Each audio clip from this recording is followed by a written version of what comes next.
Konsumatorët shqiptar kanë konsumin individual për frymë të fuqisë blerëse sa 48% e mesatares së Bashkimit Evropian dhe të ardhurat për frymë sa 43% e mesatares së Bashkimit Evropian.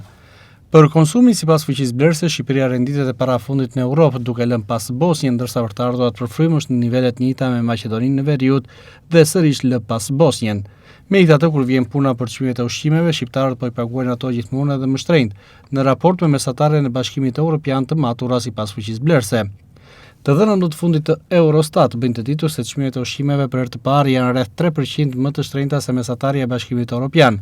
Çmimet janë arritur me shpejtësi nga 85% e mesatares së Bashkimit Evropian që ishin në vitin 2022 në 99.6% në 2024, për të kaluar në 102.9% në vitin 2025.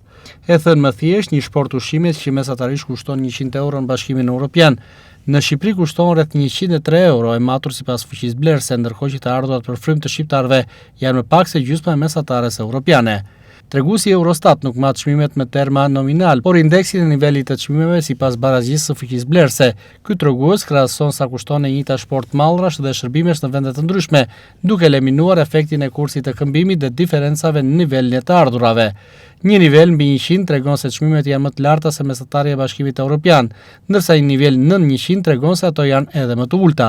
Shqipëria është vendi i vetëm në rajon ku çmimet e ushqimeve kanë kaluar mesataren e Bashkimit Evropian.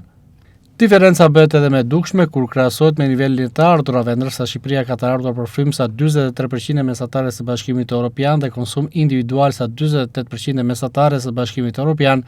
Çmimet e ushqimeve rezultojnë mbi mesataren europiane.